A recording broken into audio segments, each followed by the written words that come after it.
Look at my little stopper, it should still be 20 above. Okay, good. Now, if I lift it up right now and let it go, I would know for sure that it falls more than 20, because it would fall 20 and push the nail a little bit, maybe like a centimeter, and then I would know it would, and I can measure that, and I'd get like 21 centimeters. So what I'm going to do is, we call this an iteration attempt. What we do is, we know it's going to be less than 20. I'm just not sure how much, so I'll just take a guess. And my guess will get better each time. That's why it's not really a guess and check. It's an iteration, because my guess will get better. Watch, I'm going to just guess that when I drop it, the nail moves this far. So what I'm going to do is, I'm going to move this down that far. And I know that that's less than 20. And so if I hold it up and let it go, I can check, did the whole thing fall a distance of 20? And the answer is no.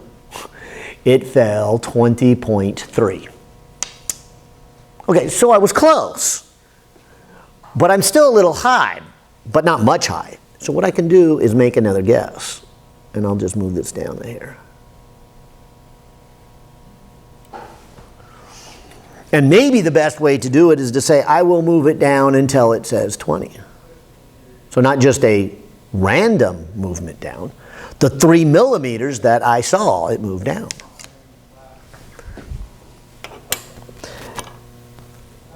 And that might or might not work. Usually, this does work on the second or third iteration. So this is the second one.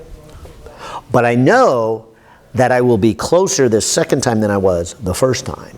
And if it's not close enough, I'll do it a third time. And if it's not close enough, I'll do it a fourth time. Hopefully we'll never have to do it a fourth time. But let's see what happens here.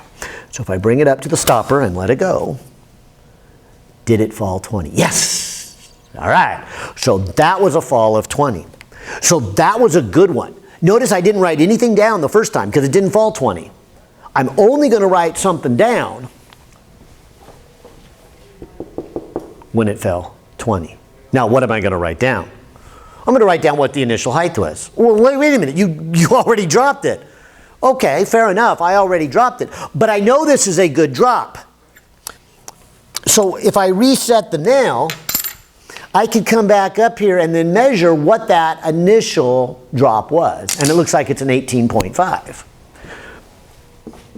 And so I'm actually going to write down initial height after I dropped it. Okay? And so what I'm saying here is, and if this was face-to-face, this would be much more important. Do not write anything down until you get it to fall 20.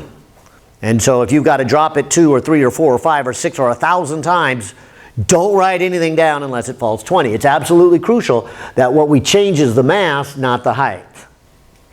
But like I said, this little iteration method, we usually get it in the second or the third try. So I got it on the second try here. The last part of this column here is how far did the rod move. And so this is a measurement of its energy. And obviously then the difference between them is how far it moved.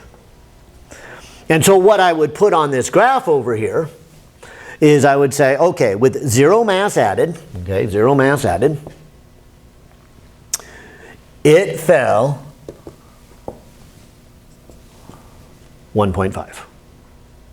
And now I can move on to the second measurement, which again, I got to go through an iteration to make sure it falls 20. So let me come over here. Let me grab my 1 gram weights over here. I mean my 100 gram weights.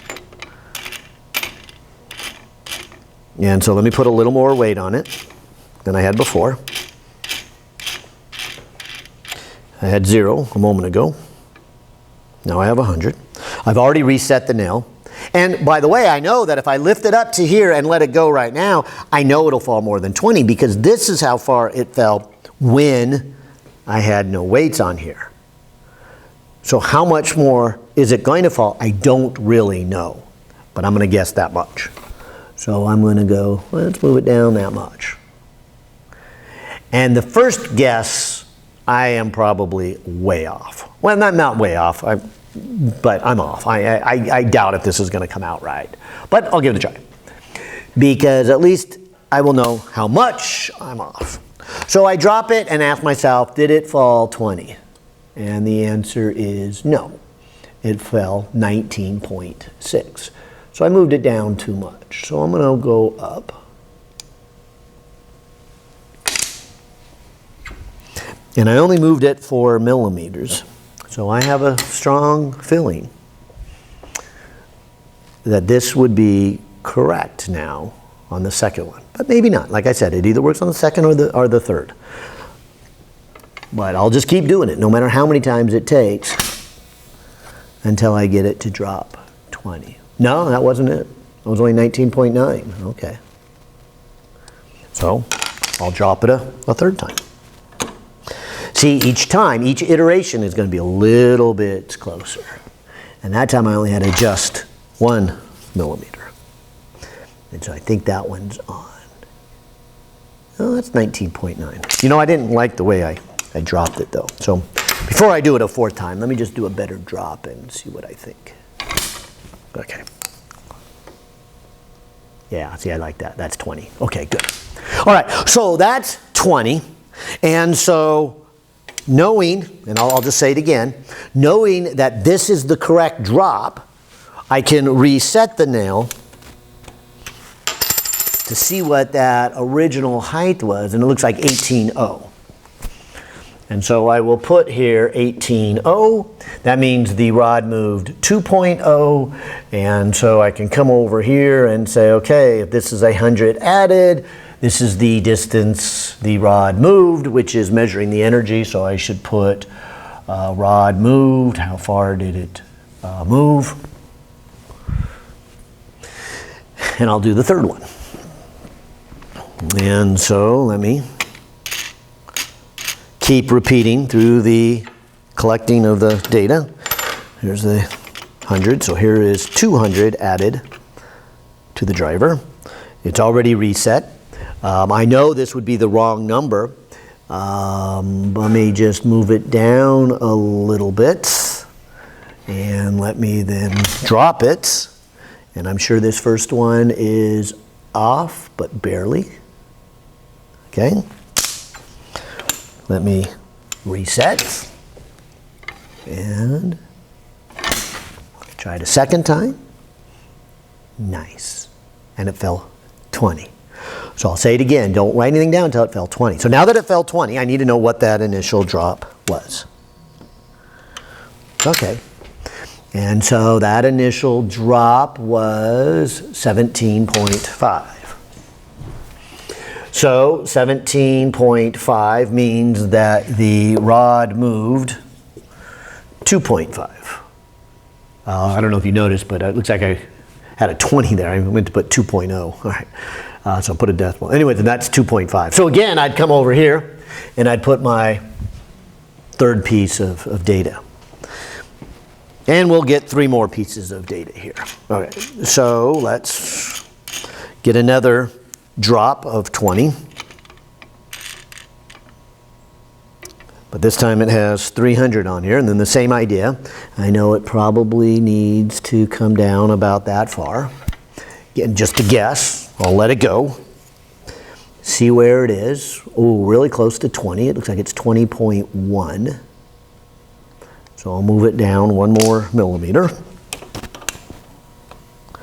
I'll reset, and I have a feeling that the second one will work, but if not, I'll go to the third one. Real key is don't write anything down until it falls 20. Oh, that was a 19.9. Let me go back up. Okay, try it again. Okay. Ah, there it is, 20. Okay, so now that it fell 20, I can come over here and say, okay, how far did it drop? And it looks like it is a 16.5. All right, so the initial height is 16.5. Subtract the, that changed by a lot. Did I read that right? Don't like how much that one changed. 16.5 Oh, good. A little mark on there. That is not 16.5, but that is a 16 point, well, it is below that, right? So it's about a 16.8. So 16.8. So that would be about a 3.2. And so I can do something like that. Again, let me put another 100 on here. And looks like we got just this one and the next one to do. I'll lower this down a little bit. Be my first guess. Let it go. And that moved quite a bit more than 20. Let me do it a second time.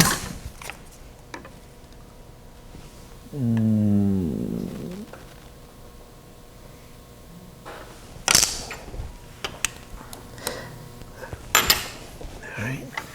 And then hopefully this will get it. Did it fall 20? Oh, not quite. Reset.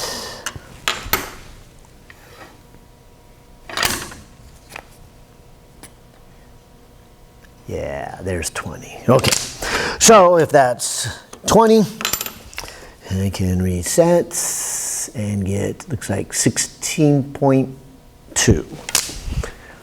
All right, so 16.2 should be 3.8. And again, I'll put that over here, and hopefully it's beginning to look something like a line.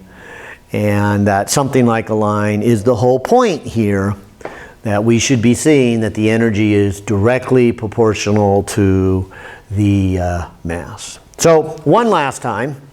The most finicky one of all, let's see what we get, is to then put 500 on here, and I think I already reset that, and make a guess that it's going to move about that far, and move it up, let it go. Looks like I didn't guess quite enough. Okay. Reset. But as you are seeing, more and more mass makes it move more and more distance and have more and more. Oh, good. And there's a 20. All right. So this is the last one. It did fall 20. What was this initial height? And it looks like a 15.5. And so 15.5 would make this a 4.5. And now I can put in my last data. And again, same argument here. This should be a nice straight line. And believe it or not, it really is going through the origin. Remember, this is mass added. And so the zero mass is actually right here, because this is really about 225-ish or something like that. And so sometimes students ask me, hey, it didn't go through the origin. Yes, it did. This is not the origin. This is not the origin. Down here somewhere is the origin. Not even real sure where the origin is, because it is the, the zero mass is without the hammer, and the hammer is about, like I said, 225. But I really don't know exactly what it is here.